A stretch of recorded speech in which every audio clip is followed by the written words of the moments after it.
Yeah, thank you. So, good morning, everyone. And today, I'm here to talk about the topic IT/OT convergence with OPC UA FX. A brief introduction about myself. So, first of all, let me stop this ticking so that, yeah.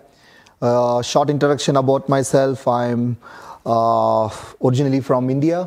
I've been working in industrial automation for close to a decade now. So I've started with a protocol called Open Power Link. So I was one of the developers to bring the protocol to the open source community for 4 years. And then I shifted my focus to OPC UA and industrial automation. And now I've moved to a bit of AI for industrial automation along with real-time networks. So today, I think now I would have said many keywords. So today I will give you a flavor of how everything is combined and work together. So if you see industrial automation, we can divide it into the fields of like field level communication, where everything is really fast. Imagine like a robot. And then you have a control layer where you create a lot of PLC applications and logics to be done. And on top is the ERP layer where the enterprise things happen. So you push the data to the cloud and then you do analytics and you do a lot of stuff. So there are multiple levels, and for a successful business integration, you would need to know all these levels. And for this, one protocol that would be really useful is OPC UA. And today we are going to see how we can use OPC UA to touch through all the levels, and we will see a complete demonstration if time permits. And we will also see like how OPC UA helps for real-time communication, and also how we can take the data and push to the cloud and do some AI analytics and AI at the edge. There are many interesting topics as well. So this is my introduction, and I also want to get an overview about how you guys are familiar with these topics. So if you could scan this, you can take a quick quiz, so that I can, for example, if I start to talk about OPC UA is a great protocol and start from a different point, then it does not make sense. So answer them honestly, and based on that, I could start in different levels, and I can also provide you with examples that would directly connect with you. That is the reason behind it. Okay, 9 responses, great. So OPC UA, okay, 50%, just the basics. Okay, there are a few people who have never heard. Okay, great to know. And how do you rate yourself for the OPC UA? So my target today is to make this value 10. Let's see. To what level of TSN? Less than 1 millisecond. Yeah, it's better than that. It can go in nanosecond level. We will see what does it mean. I know what is never heard of it. Okay, and I worked with, okay, everybody knows EtherCAT. Okay, great. And finally, RS-232 Modbus none. I think that protocol is dead. Even it was found even before I was born. So I assume that yeah, okay, great to know the mix. So now, yeah, so few people have never heard OPC UA. So, and also the overall, okay, how to go to the next slide now? Okay. Yeah. So let's start with OPC UA and why OPC UA is needed. So all these different protocols that you would have seen, Modbus, RS-232, EtherCAT, Profinet, all of them are doing one basic thing. Can somebody guess? They want to take, yeah. Yeah, so they want to transfer the data from point A to point B and nothing else. So, so each protocol, okay, then why do we need different protocols? Because each protocol gives you a different way of delivery mechanisms, and some are better in terms of data throughput, and some are better in terms of way they are delivered on time. And some are fast, some are slow, some can carry big data, some can carry very slow amount of data. I think many of you all would have heard MQTT as a protocol. So MQTT is used as a lightweight transfer of data. For example, a very simple thing would be our Amazon Alexa. So when you are saying, Alexa, switch off the light bulb, it sends an MQTT message with 1 to the light bulb. So the light bulb switches on, and when it sends 0, it turns off. So this is a very, very basic example about how MQTT is used. So now, so for example, if you have Profinet, EtherCAT, everybody have their own protocol mechanism. So what happens is, when everybody are doing with different languages, what happens as, for example, now although I'm from a different part of the world, I moved here, but we are all able to talk and communicate is because we talk in the same language. And I know when I talk in a certain sentence pattern, you are able to understand everything. So although if I talk in English, I talk in a way where I don't have my local slang is there. So for example, if I talk in a much more faster way, you might not understand, or if I use a different slang, you will not understand. So we talk in the same kind of language. So this is similar to what we are doing with OPC UA. So as simple as a temperature sensor, can somebody guess what are the different values that would be parameters that is needed for temperature sensor? Yeah. Yeah. So it can be analog or digital. So that is one parameter. The next would be is it degree Celsius or Fahrenheit? Min and max, so minus 55 to 100 degrees Celsius or 250 degrees Celsius. So we need the resolution, how much is the sensitivity. So like this, there will be like 10 to 15 parameters, even as simple as for a temperature sensor. So what OPC UA does is, when you are sending a temperature sensor value, it has a very good information modeling system. So where it can pack all the data into a way where when you send it, even the receiver knows that, okay, for a particular temperature sensor value, if I go and browse into certain position of the data, I could know that this is where the resolution is available. Then I go to a certain location and a certain address, I can know that this is degree Celsius or Fahrenheit. So this way, so although we know that this is the temperature value, with the data, you cannot do much. So only if you know the nature of the data, the way it is modeled, you will be able to do it. So now you can ask, what is the purpose of it, right? So I know the temperature sensor value, I can read it and do it. So what happens is, imagine you have two vendors. So you use this vendor's temperature, vendor A, and then you have built a temperature sensor, a nice dashboard. So for example, the one at the A block, you have a fully functional based on the temperature and the wind. There is a shade that goes in and comes out. So you have built an entire system based on it using vendor A. But what happened is, this vendor A goes off, and then now the vendor B sensor has to be replaced. So now do you expect that you need to recode all the values because you move to vendor B, because he's going to give the values in a different way? This must be annoying, right? So for you as a developer, you did your entire application and you have done all the things, but just because you have shifted to a new vendor or a new sensor, everything has to be changed from the first.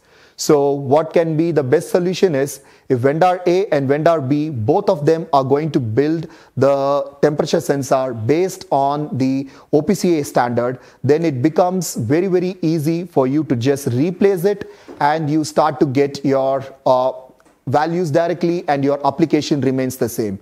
So this is where the interoperability comes in, and then you have platform independence, and we spoke about information modeling.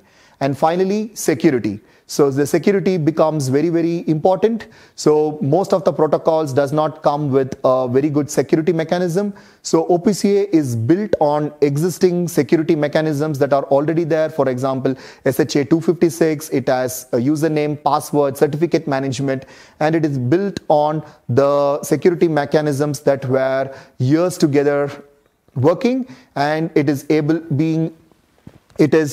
foolproof, and it can also comply with all the CRA, which is the Cyber Resilience Act, which is coming up. It can also comply and adhere to the new standards as well.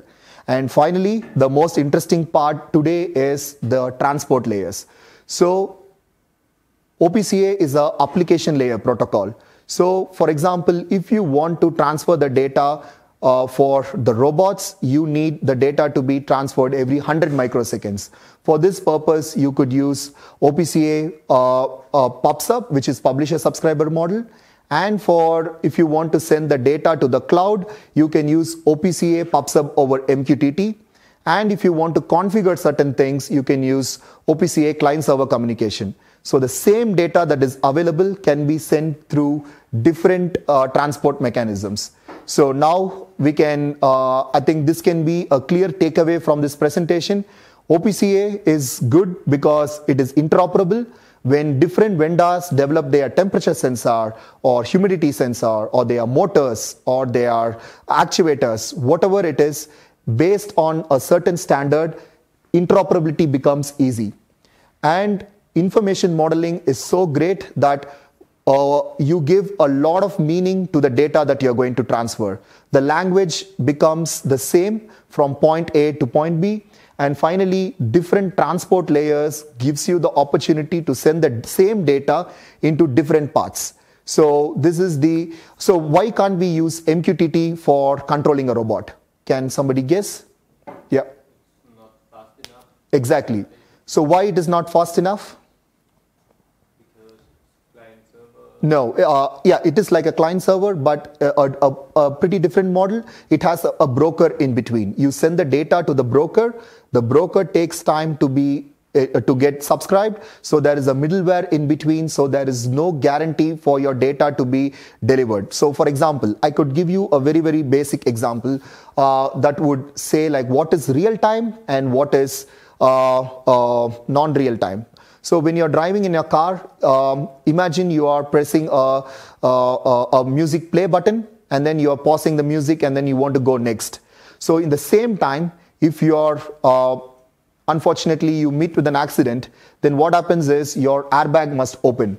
So what happens if your play button and the airbag data collides, and then if the airbag does not open? This is a catastrophe.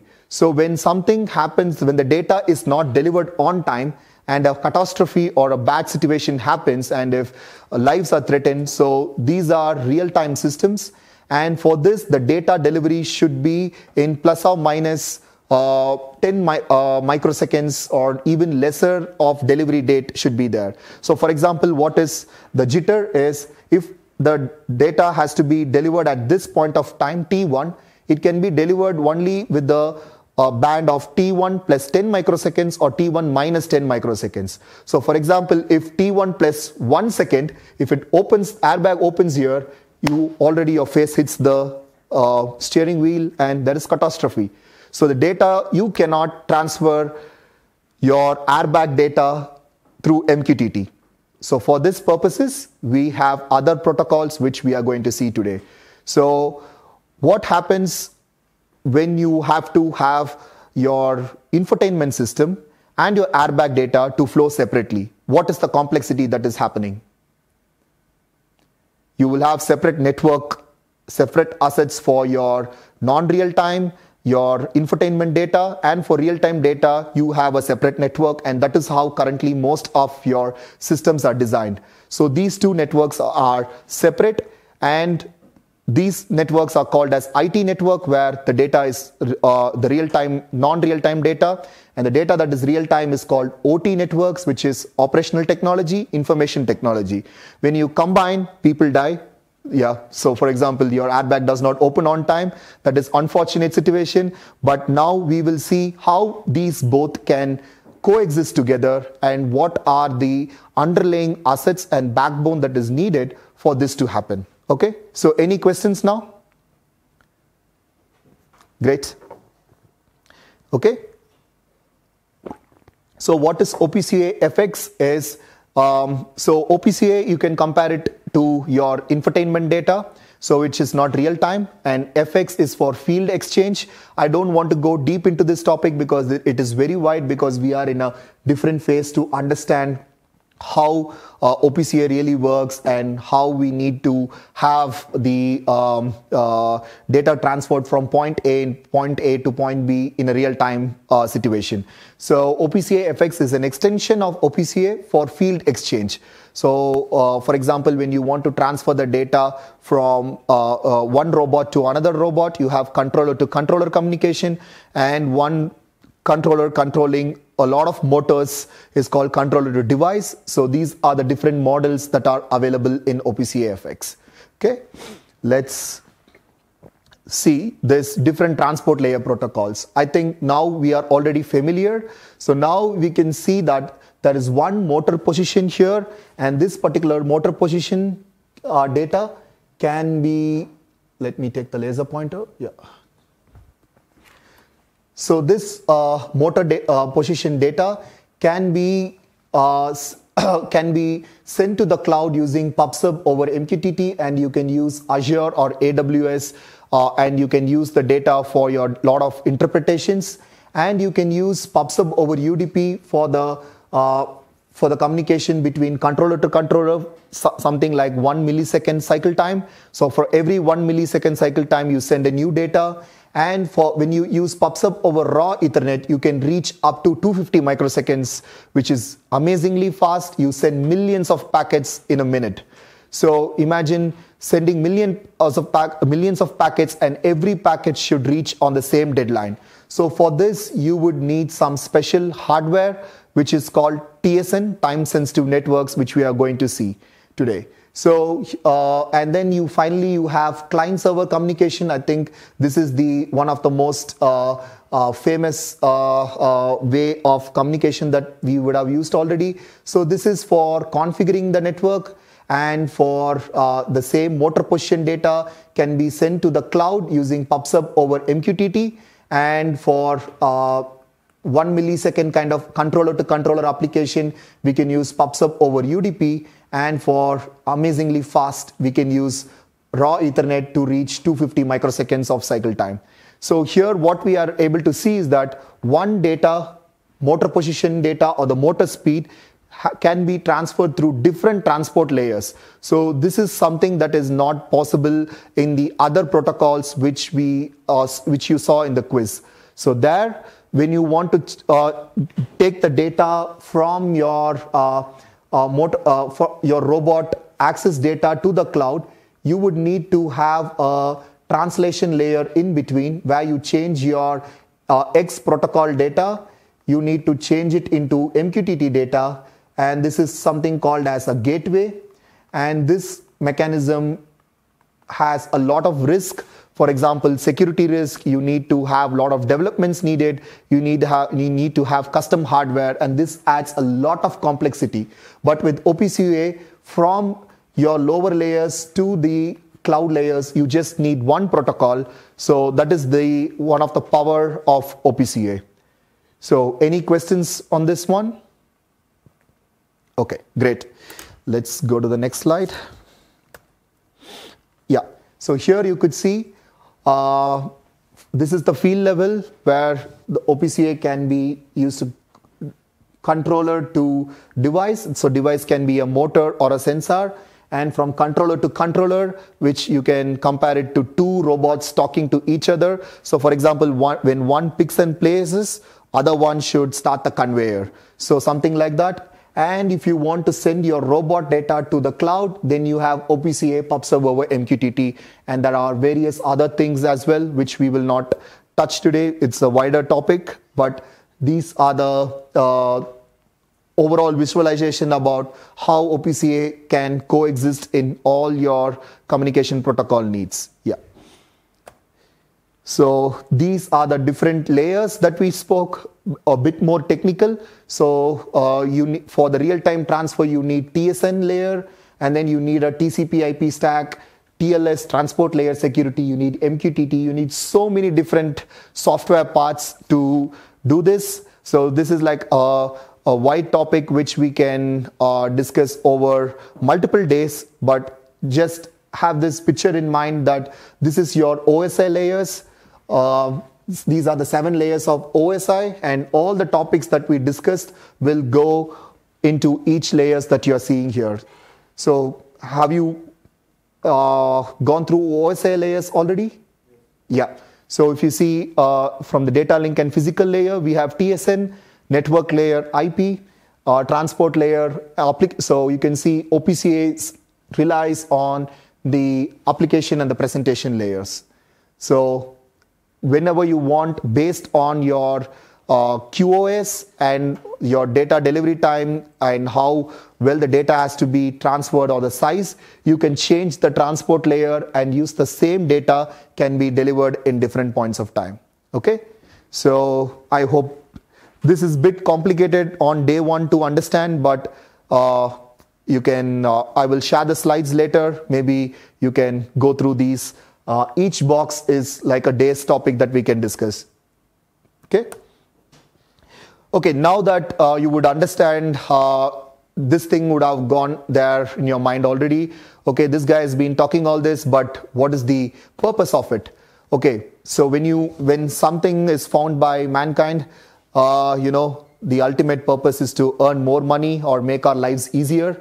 So so everything has to be related to one business outcome. So all the things that we are doing will come under the concepts of Industry 4.0. So all the devices can talk with each other. So for example, as simple as this particular a bus coupler that you're seeing here can communicate to the cloud. So imagine if this guy is saying that, hey, one of my parts here, there are multiple parts in this. So for example, you can remove this part alone. There are at least 5 to 10 different parts here. Imagine if this guy can talk to the cloud and say, hey, one of my parts is not working well as expected. Can you send a service engineer directly? So what happens is this is sent to the cloud pops up over MQTT, and then the service engineer or the Kempton's local field application engineer gets this message, and then he schedules an appointment, comes with the new part. He comes here, throws this away because the device has already provided with the diagnosis information. He just changes it and then he puts this new part. Everything is working fine. So can you tell me like which of this business use case I have explained it here? Yeah. Yeah. So you don't need to raise your hand. You can just tell every time. Yeah. So predictive maintenance here.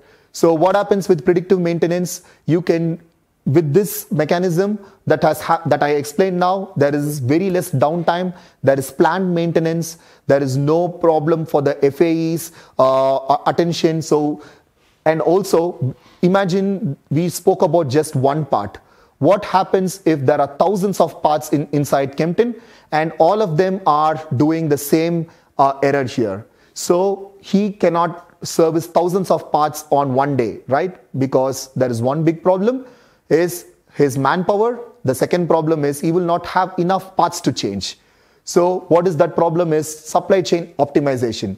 If the number of errors is increasing in an exponential rate, this particular system can already make more orders to the headquarters and start getting more parts to Kempton that this particular part failure is happening. And you can also find out why this part maintenance is happening is because in Kempton there is sudden rise in humidity, and that's why these parts are failing. So these are some of the interesting business use cases, and why we are able to take these business use cases is because we have the data in our hand.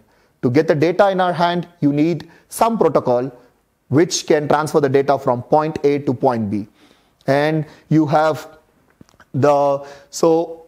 just in time is one of my most interesting business use cases of Industry 4.0. So for example, now that he knows that I need 1,000 parts in Kempton in every summer, what he can do is he can order 10,000 parts for next 10 years, right? But he has one problem. Holding 10,000 parts in a room like this, again, he needs to have this room rented. He needs to maintain the humidity. He needs to have the security. So to maintain this logistics or your lager, your inventory management becomes expensive. So imagine just when there is a problem in the part, if you are able to bring in your, for example, if a user orders a car with a fluorescent color, the fluorescent paint comes into your inventory system. So how great is that? Everything becomes so simple, and these kind of optimization just in time can be done only if you have all the systems in your network interconnected. Okay? So subscription models. So imagine you buy a robot. So now the robot would cost somewhere between 50,000 euros to 5 million based on its application. But if I buy a 50,000 euro robot and if I don't use it much, it's for waste, right? So what if the robot guy tells you that he comes up with a cool subscription model? He says that every time you use the gripper to pick and place, you need to pay me 10 euros. But how can he get that details? Only if the motor data that opens and closes is available in the cloud. Then only he can get this data. So only if he has the data in the cloud, he would be able to provide you with the information of how much times you have used, and based on the usage, he can give you the subscription model. So all this has already been very much prevalent in our phones. All our apps are based on subscription models. Why they are able to come up with these models? Because YouTube or your storage spaces, everything is able to bring up the subscription models is because the data is available with them. But on the factory floor, to make this data available, you need to have some kind of protocol to be done. And we are discussing today, OPC is one of the best candidates for this purpose. Yeah. So what are the other protocols? Problem is vendor dependent and lack of interoperability. You need custom hardware sometimes, and you need different protocols needed for different transport. So as I told you, you can use Modbus on your lower layer, but if you want to send the Modbus data to the cloud, you need a translation from Modbus to MQTT, Modbus to REST. There is a lot of problems in translations, and also the separate network assets for IT and OT. So imagine, for example, now that you know your this part's data should be available in the cloud, what is one thing that is needed for this data to go to the cloud? Yeah, internet connection. So when you are going to connect internet to this particular port here, so this is a switch.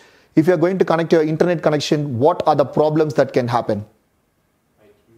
Yeah, that's the main sole problem which we need to address is your security. What is the second? You can compare to the airbag data.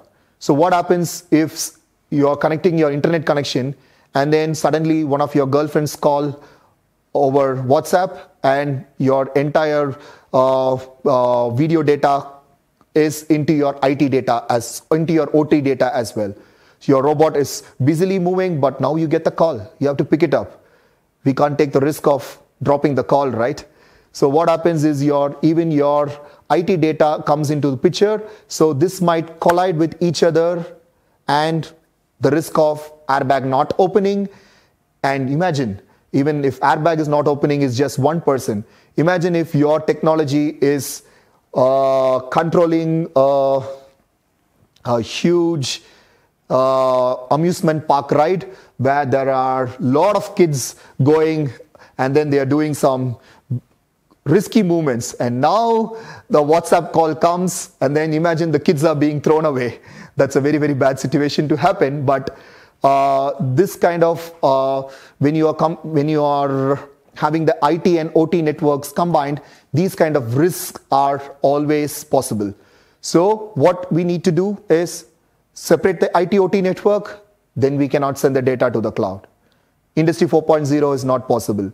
So what we need to do is we need to tell the packets, hey, this is real-time data. You need to give him a better priority, and you should not collide with him because he has a much more better work to be done. we need to create some rules inside the network, and we are going to see how it is done. Okay.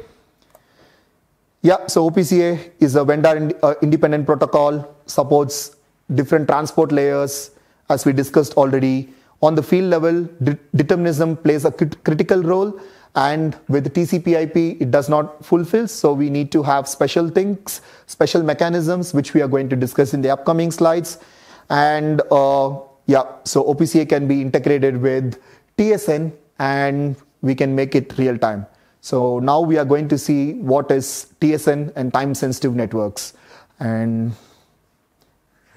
okay, okay. So let's start. So now, so how TSN works in a real-world example? Okay, so TSN is time-sensitive networks. So let us take an example. Now we need both the airbag data and your infotainment data, where you can pause and start your music. Both of them should work together.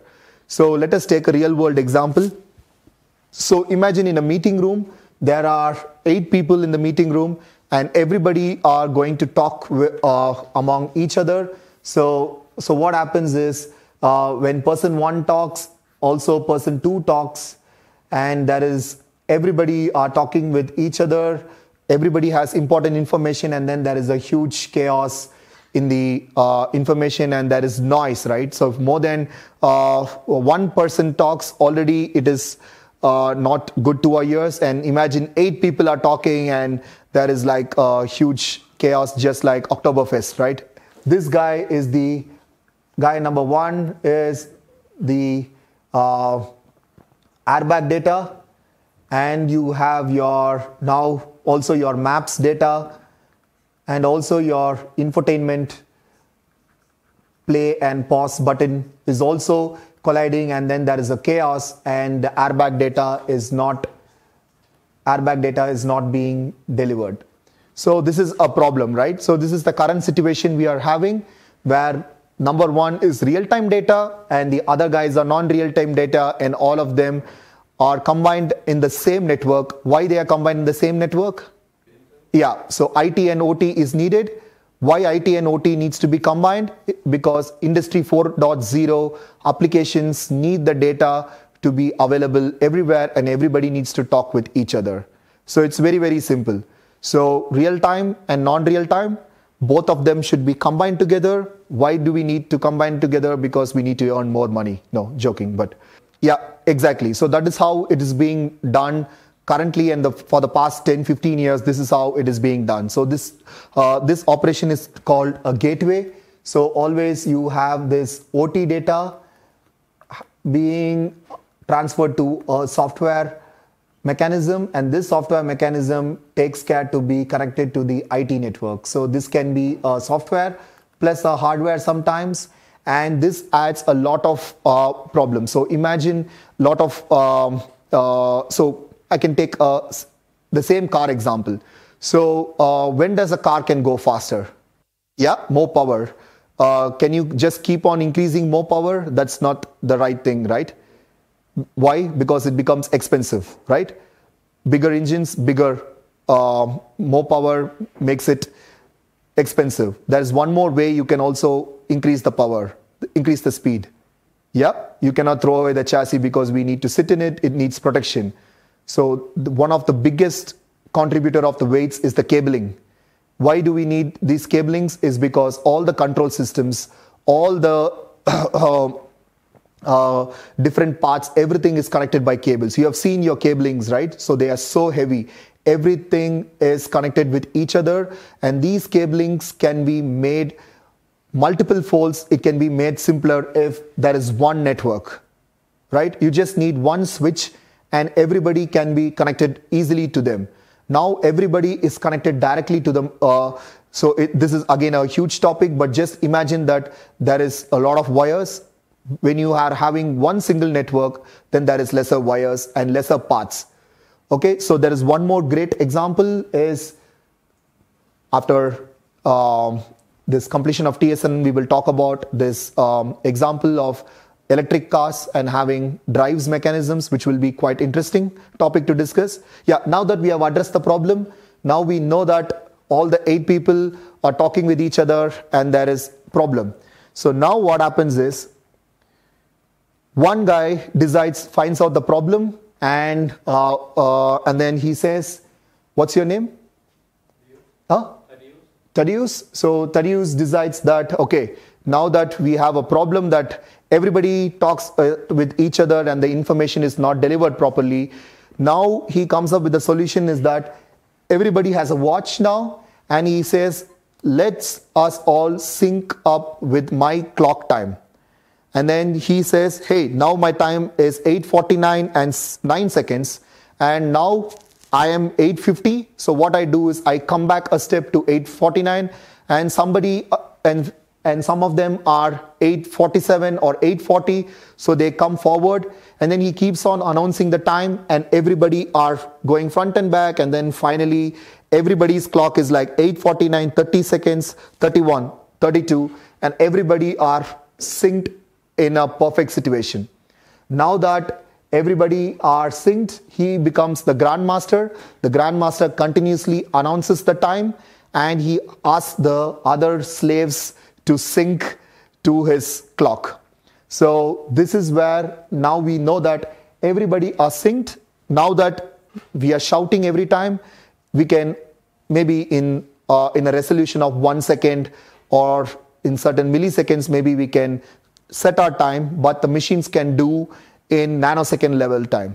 Okay, so now that all the guys are synchronized, now he says that for 0 to 10 seconds, every time, now it's 8:50.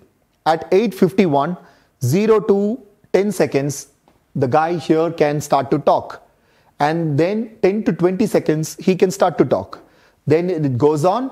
So everybody gets a particular predetermined time slot in every minute to talk. So although if person 2 has 30 seconds of data to be spoken, what should he do? He has to wait for 1 cycle, and then he talks for 10 seconds, and then he waits for another cycle, he talks for 10 seconds, and then he waits for another cycle, then he finishes his 30 seconds of data. So even though he has more data, he cannot proceed with just delivering his data here and creating a chaos, because when his time is here, everybody listens to his time, and then it stops, and then person 3 gets to talk here, and then person 4 gets to talk, and then person 5 gets to talk, and then the cycle repeats. So we are creating so what kind of multiplexing is this? Can somebody guess? It's time division multiplexing. So everybody gets a time slot, and during this particular time slot, he gets to talk. Although he has more data or lesser data, it's not worried, but the time slot is predetermined already. And now, this is the interesting part.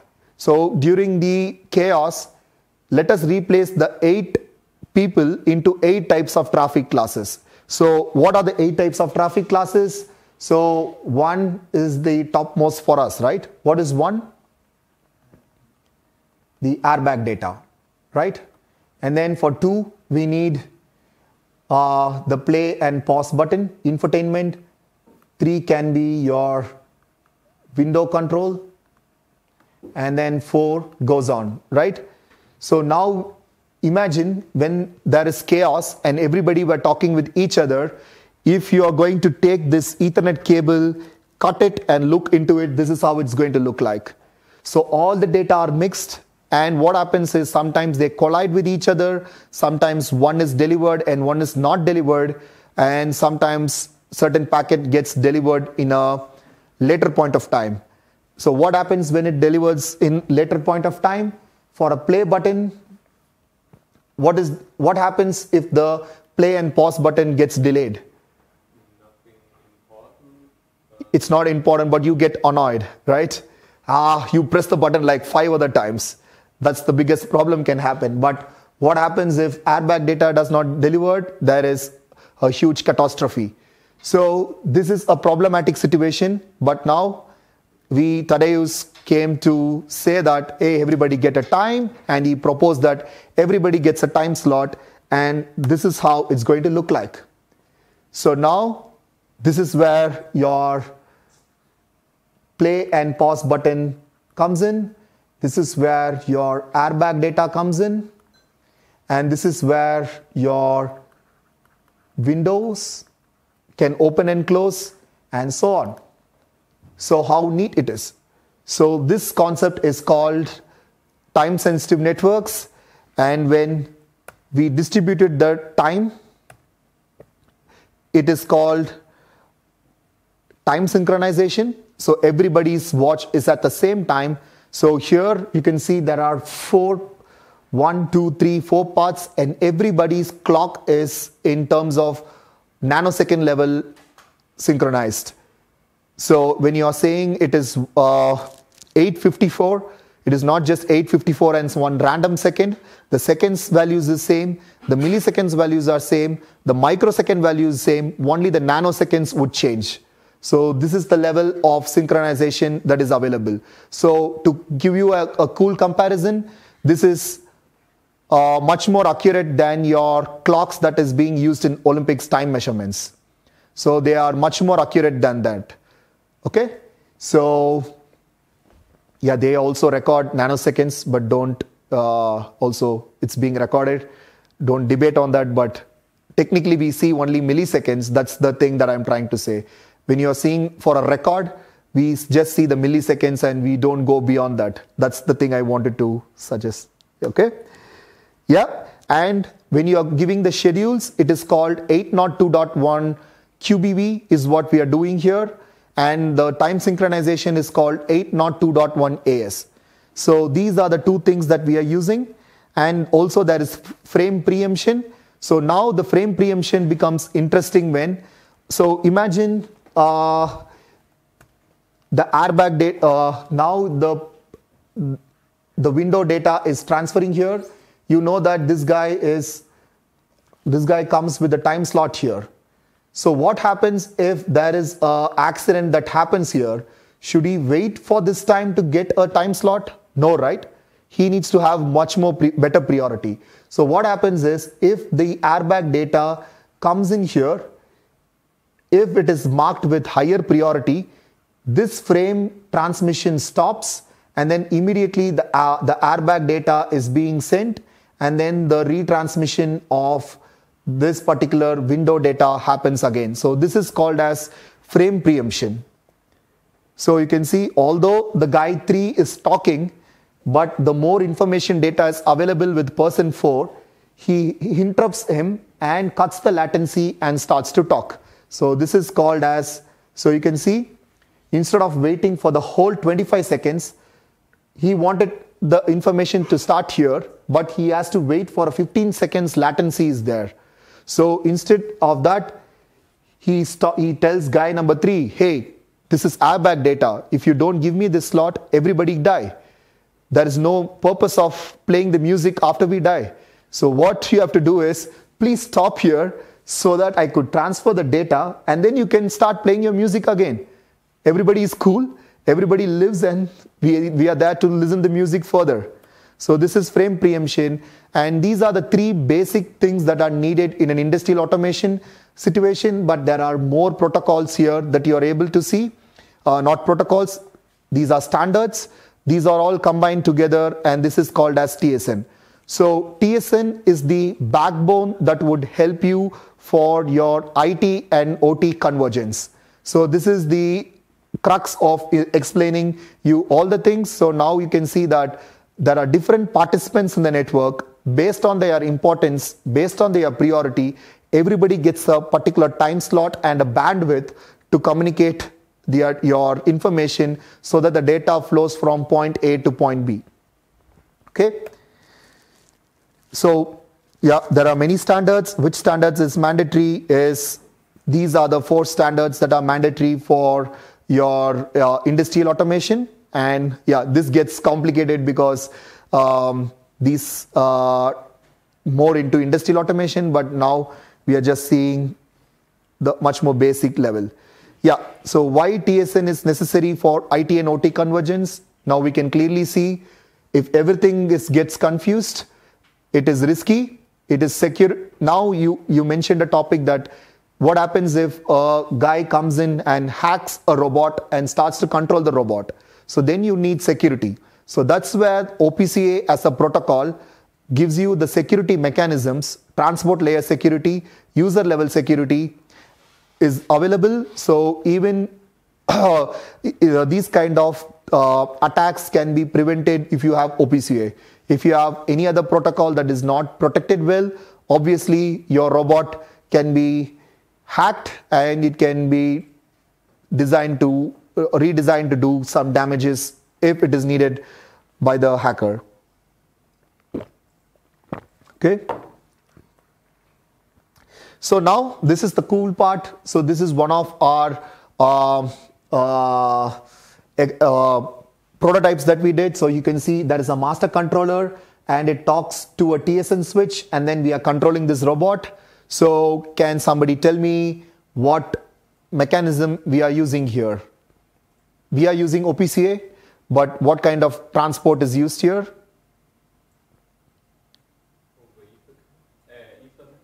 Yeah, over Ethernet. But out of my question was, out of these different transport layer protocols, which one are we using? Because the robot needs real-time data. So motor position speed, it should come using PubSub over raw Ethernet, and 25 microseconds of cycle time is needed. So this is the example that we created to show that we can control a robot using PubSub over raw Ethernet, and at 25 microsecond cycle time, all the robot paths and everything is planned in this particular PLC, and we are using to control this robot here. So this is one of a standard application for us, and also a special mention. This project so this was done for a packaging manufacturing company which is situated close to Kempton. It's called Pester Pack Automation, and this this is like a reference that we received from Yosef's YouTube channel. They saw one of our podcasts, and then they thought BE Services could support us on this activity, and then we did this POC, like a proof of concept design. And then now we have a controller, and this controller is controlling two devices. This is also a proof of concept. You can see the two motors are spinning fast, and then they are doing a position control demonstration here. So the data flow is like the data starts from here, it goes through the switch, and then from the switch, the data is delivered at the same accurate time in plus or minus 10 microseconds time. So this operates in 1 millisecond cycle time, and you can see that the motor is, these both motors are synchronized, although they are separated mechanically. Okay.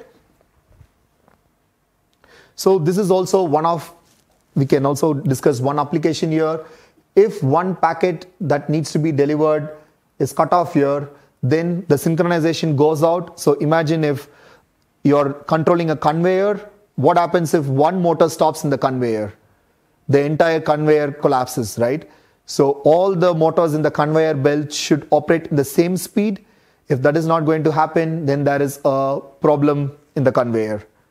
Yeah. So this is the network jitter calculations. As I said, the data has to be delivered on time. So you can see it is always in plus or minus. Here in this graph, you can see it is plus or minus 5 microseconds. If it is going beyond, so imagine if a packet is delivered here, then there is a problem. So this is like a measurement that we did. So always the packet should reach within this band. If the packet is delivered coming in and then it gets delivered beyond this point, then there is a problem. Okay. Yeah, we can skip this topic for now.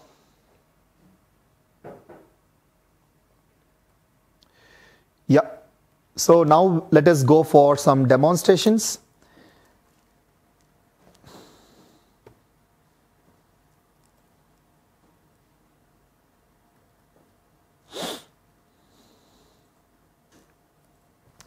Okay, so now you can see that this is a controller, and this controller runs an application that will control the IOs that are available here. So this particular controller has these variables that you're seeing, which I have logged in using client-server communication, and we are able to see it using a client, and this guy runs an OPC server.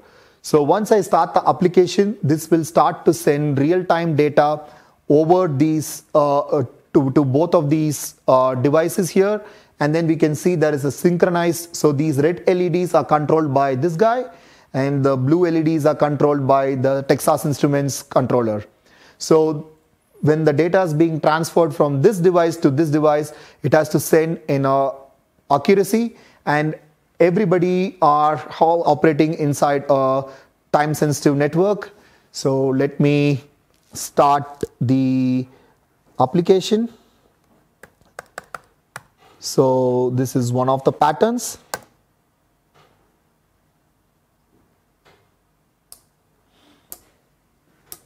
Okay, so now you can see that they both are okay. So now it looks they are synchronized, and now we can think like, okay, what is the complex thing here when it operates in 1 second? So that is the millisecond time. So it operates in 1 second. For every 1 second, we give a new command. Now it's not looking so complex. So what happens if I make it 10 milliseconds? So this is how the factory floor would look like. So you can see that every time they are going to transfer the data, but we are not able to see it in our eyes. So we can also record this video in slow motion. Then you can see that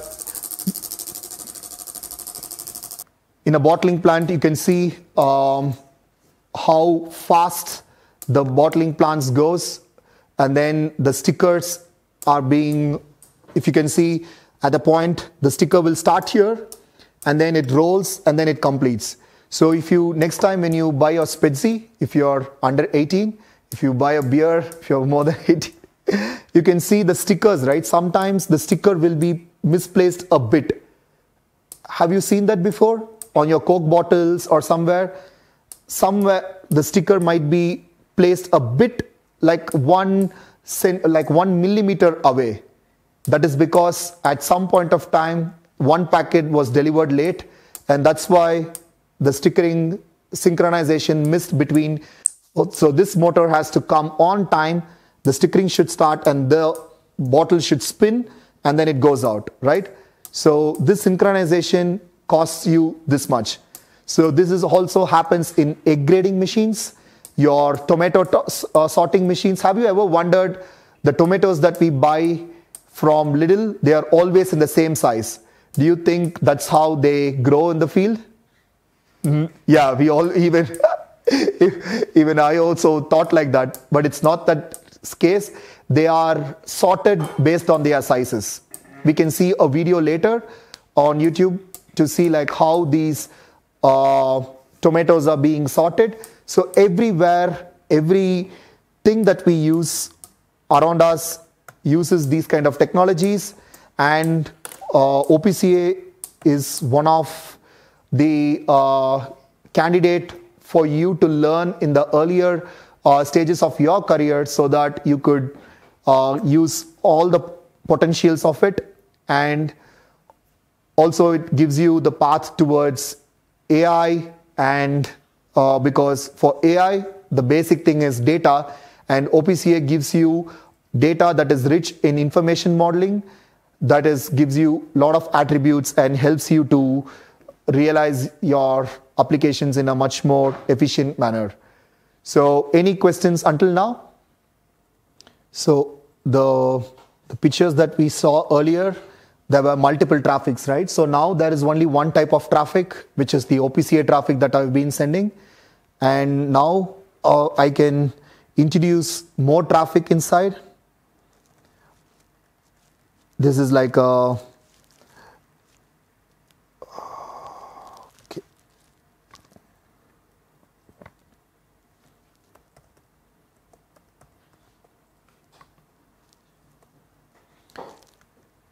so you can see that we will start to see more traffic inside.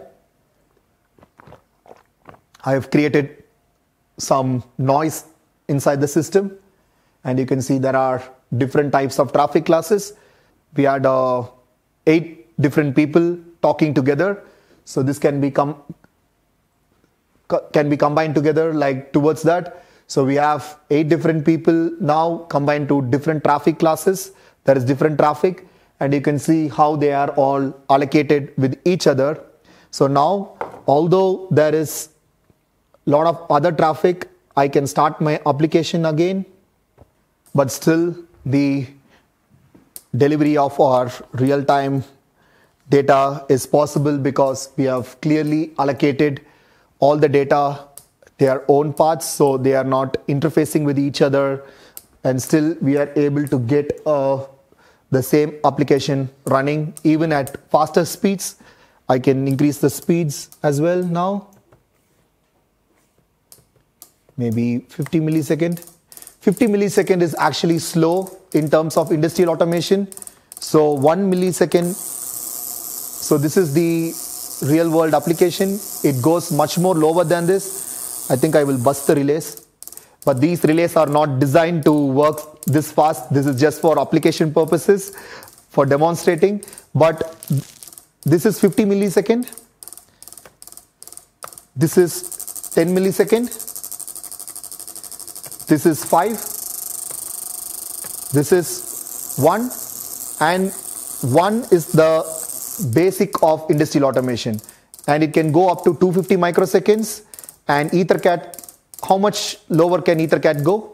Yeah, 1 millisecond, and it can go up to 32.5 microseconds also, certain parts. Okay, so 32.5 microseconds is 20 times, close to 20 times faster than this. 25 times maybe. Yeah. I think I should ask Reynard to sponsor me with new relays after this demonstration. Yeah. So with this, I am completing my presentation. I would also have a lot of different other topics to discuss as well. But I think on one day, this is already too much of keywords. But let us quickly walk through the slides, and so that we remember what happened today. So quickly we can answer now, like OPC UA is a protocol to transfer the data from point A to point B. Why it is better is because it has very good information modeling and security mechanisms, and it has different transport layers. So you can also send airbag data with it, and also you can send your infotainment data together. And then OPC UA FX is the extension of OPC UA, that field exchange for real-time purposes is the extension. And then there are different transport layer protocols. So you can send the same motor speed in a high speed, like you saw busting the relays, to also sending it to the cloud.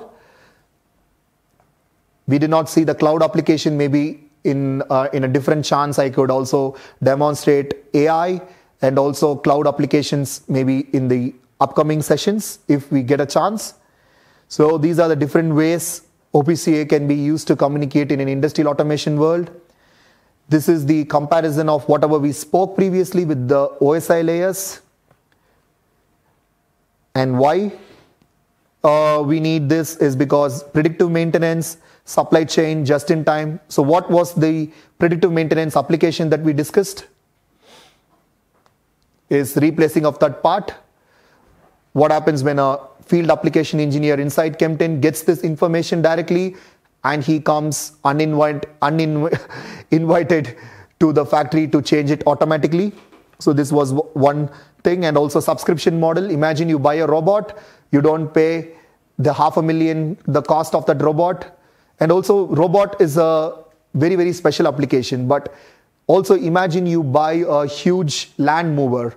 For example, you buy a crane from Liebherr, but you don't need to buy a full crane, but you just buy the crane for the purposes, the amount of times you pick and place an object. So that is going to be an interesting business model, right? You just pay for what you use, and for this purposes, you need to get the data to be sent from the factory floor to the cloud. And then finally, why other protocols are lagging behind is because they are vendor dependent, lack of interoperability, separate IT and OT networks. And we also discussed how to combine IT and OT networks with a meeting room example. When 8 people are talking together, there is chaos. We asked one guy to distribute the time, and then we allocated time slots for each one to talk. And then we can see when everybody are talking together, this is how it looks like. When there is TSN, this is how it looks like. Everybody gets their own slot to talk. And then finally, this is the standards overview. And we saw a real world example here with the IOs, here with the robot, and what is jitter we discussed. So one application that I wanted to discuss before leaving is, if just like, let us take the same car example. Okay, and now, so we spoke about the power and the speed, right? So we have 4 wheels. So imagine this is a EV car, electric vehicle.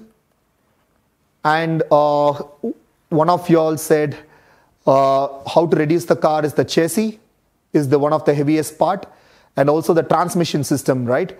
So when the engine is creating the power, how does the power is transmitted to the back wheels or to the front wheels, like how they are done? Yeah, transmission. What is that called? You need a differential, right? Differential mechanical parts are needed to be connected. So why they are all mechanically connected? Because all the wheels should spin at the same speed, right? So when this guy is spinning at 30 kilometers per hour, if this guy runs at 25 kilometers per hour, what happens? Turn. Okay. Yeah. So now let us assume that these both are same, but the front wheels spin at 20 and the back wheels spin at 30. What happens now? There is a wheels get destroyed and the car feels off. Yeah. So there is a braking mechanism because they are all not synchronized, right? So that is why we have mechanical connections inside the cars, and this causes a lot of weight, lot of problems.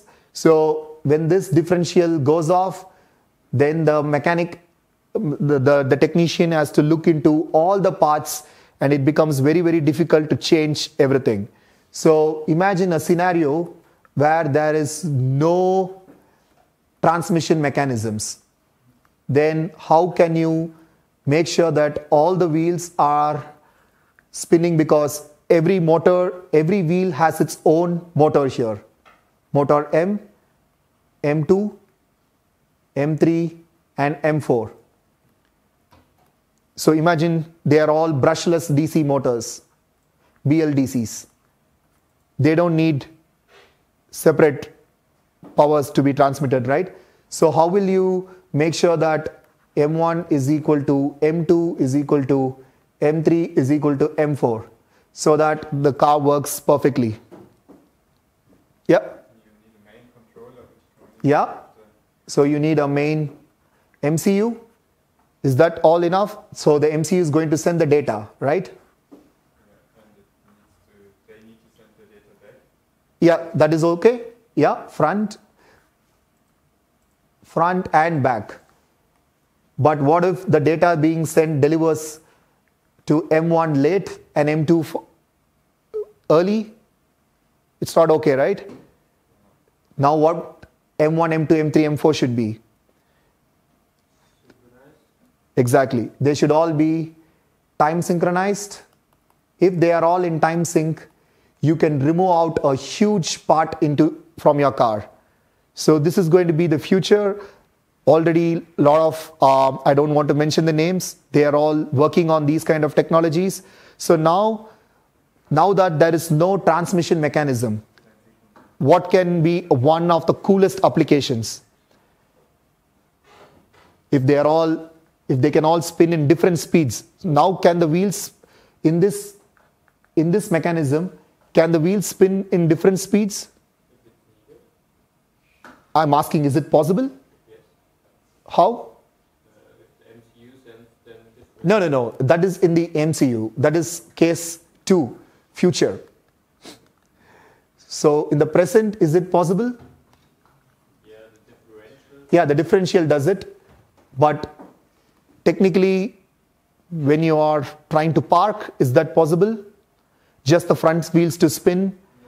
Or only the left wheels to spin? Is that possible? No, right? If that is possible, what is one interesting application that can do in the futuristic scenario? The cars can crab walk, right? They can all spin together and then they can do crab walking. If they can all spin in different speeds, right? The car can turn by itself. So these are some interesting applications that are already being tested and it's being worked, and all this can be possible only if you have the backbone, which is TSN. And you can ask, this is the present and this is the future. Sorry, this is the past maybe. So what is currently being used with respect to TSN is, so driverless cars, right? So what is the important part for the driverless cars? Communication between the cars. Do they communicate with each other? How do they know the surroundings? What is their eyes? Oh? They're using sensors. Yeah. What are the sensors? LiDAR, cameras. Yeah. LiDAR and cameras. So are the cameras HD cameras or 4K cameras?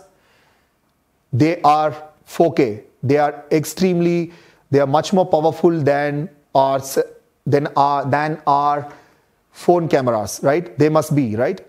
So the data that is being transferred from these cameras are high in bandwidth, and they are huge packets. And to have these all combined into the car's internal network, they should not go and collide with the airbag data. So in these parts, already the cars that are in the roads are using TSN for these purposes. But unfortunately, to connect with you guys, I am an industrial automation guy, but I had to give examples with cars because this is much more easier to understand. But obviously, I have close to zero real world experience with cars. But I'm sorry if I spoke something that is technically not possible, but these are the topics that we see in the forums and in conferences. This is what people present to us, and we have seen these are the interesting application about TSN. And there is one more cool application about TSN before I end, is concerts. So why do you need TSN in the concerts? Yeah. Sync the lights so they're synced with music. Yeah, there's one more thing. Lights, music, and then the screens. And with the music, the speakers. So how many speakers do you need in the Olympia Stadium? You need hundreds, right? You need hundreds of speaker systems. So what happened? So let us imagine the stadium in this way, and then there are 6 speakers. Do you think all the speakers should play at the same time? No. Yeah. So this is the musical design. So the TSN was previously called as audio video bridging protocol. So it is already a mature technology in the infotainment industry. and it is already being used. So some of the famous concerts who are using TSN is Katy Perry uses TSN, and Harry Styles also uses, not Harry Styles himself does not code, but his audio engineering department uses TSN for the synchronization, and a lot of other concerts in Olympia Stadium. So whenever you go to a concert next time to Olympia Stadium, you can find out that TSN is being used there. And also, the one more interesting application is on your front stage, you see a huge screen, right? Is it a single screen? No, exactly. So it is a matrix of many small screens.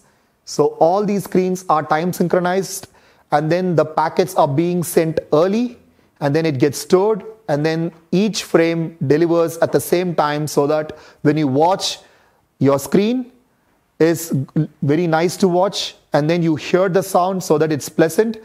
And it's not like me singing, but still I paid for Harry Styles, and then one girl was singing the whole concert with a high-pitched noise I could not even hear. I paid like 150 euros, went for waste listening to her screaming top of her voice, but still this is needed for a very good experience. So these are some interesting applications about TSN, but also don't forget the background to apply for our bachelor and master thesis. We will be more than happy to welcome you all, and thanks for this opportunity.